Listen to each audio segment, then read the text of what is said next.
I'm Riley Robar. I'm the owner of RU Safe Inc., located in Middlehave, Nova Scotia. We've been in business since 1992, providing safety training to a variety of industries throughout Canada, United States, Trinidad, and Bermuda. RU Safe started in 1992 after I retired from the military. I wanted something to do for 1 or 2 days a week and started a safety consulting company working in the safety industry. Eventually developing into working at heights and somewhere around 96, 97. And from there I went to work actually with a company in Mississauga specializing in fall protection, where we sort of refined our skills and come back in 2005 and restarted the company again. And all we do is specialize working at heights, rescue from confined spaces, and scaffolding. Over the last 6 or 7 years, we've been trying to hire people, and it's a pretty specialized skill set that we require. Someone that's able to stand in front of a group of people and teach the subject matter that we require taught. Also has to work at heights up from anywhere from 0 to 450 feet.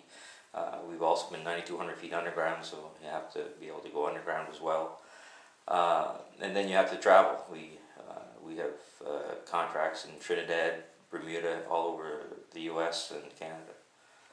So it's hard to find somebody that's able to travel and do everything that we require them to do on the job. And then it's a lot of training in just reading legislation, CSA standards, and manufacturer specifications that we use every day of our lives.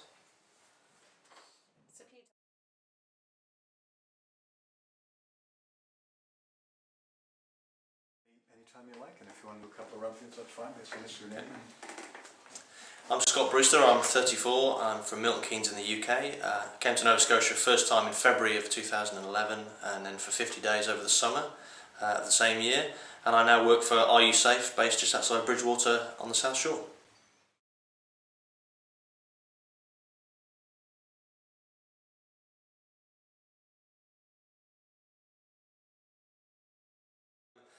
To take it right back, I've always been fascinated by Canada.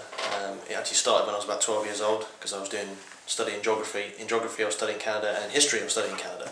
So I got interested from a really early age, and then I've got relatives who are sort of loosely connected to Canada who invited me out to Toronto when I was 18, and I was too chicken at that age. But it's something that was always in the back of my mind.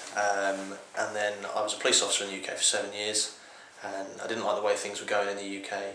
So I was looking to settle somewhere where I'd have better opportunities financially, socially, and Canada was first on my list. So this now is my 4th time in Canada. I've come several times, and after having been to Nova Scotia in February of this year, really liked it. So Anna, my partner, and I came back in the summer for 50 days and went all over the place. I mean, from what Ali and a few other Nova Scotians have told me, I've been to other places in Nova Scotia that some of them have never been to. So really liked it, in particular the South Shore, and we didn't really have any specific plan for the 50 days we were here, but we just kept coming back to Bridgewater, kept coming back to Lunenburg, and decided that this is the place we wanted to be.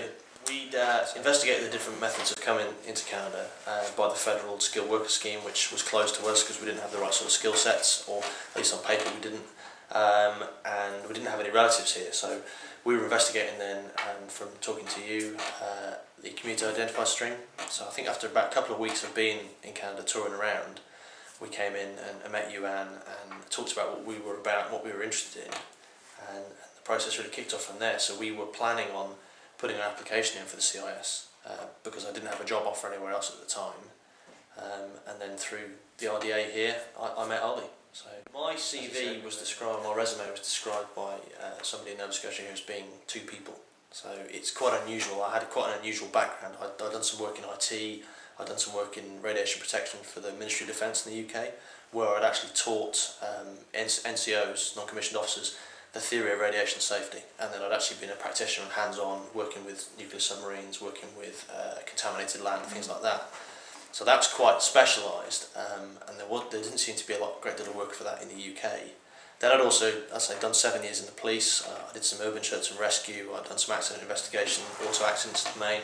I was working in the CID as a detective, so I had some scene investigation as well for sort of major crimes, and all of those things together fit quite well with what Ali wanted. Ali wanted someone who knew how to teach, someone that had worked in sort of specialist safety fields, because I used to teach the ionising radiations regulations in the UK to the Ministry of Defence people, and it just followed on from there really. It sort of all fit together. I was very surprised when I met Arlie, because I thought my CV was so unusual it would put people off, but what he wanted on the resume was right there, so it seemed a perfect fit.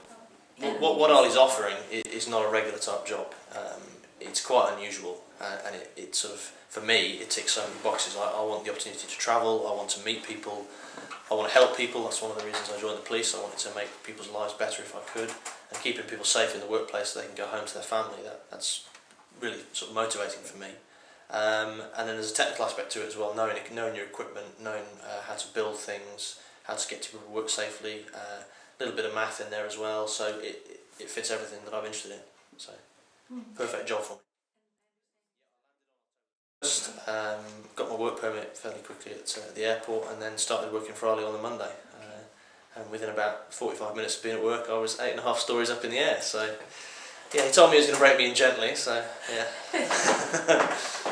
And what about Anna? When will she come over? And what are her plans? She's coming over in the middle of November, because we're looking at houses. She's fallen in love with Lunenburg, and who can blame her? And then after Christmas, because our house is now, we've accepted an offer on the house in the UK, but it's not, the paperwork hasn't yet been done. We've got everything ready to go in a container, and hopefully in the new year she'll come over and I'll have a house ready and all our stuff can just slot in.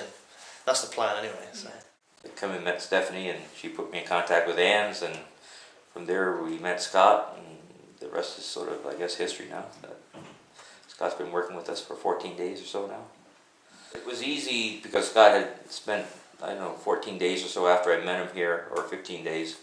We were able to take Scott on a couple of training courses with us to see if he liked what we were doing. So we had a pretty good dialogue with Scott while he was here, which made the selection a little bit easier for me, because we got to know him a little bit, and what he was all about, and whether Scott liked the company and thought that the work would suit him. I came in and seen you, Stephanie, and I think a couple of days later I had an interview with Ann, or Ann called me up and we sat down and talked about what we're looking for, and I think the week later she called me up and said, would you meet Scott? And I said yes. So Scott and I met at 3 o'clock, I think, at a coffee shop. Sat there and talked for 4 hours. And your RDA and your immigration. Yeah, absolutely. I found everybody to be very helpful, very welcoming. I got some good advice, and of course, without you guys being the facilitators to get me to meet Arlie and then help out with the Service Canada paperwork, I wouldn't be here. So I'm very grateful for that. So, yeah, absolutely.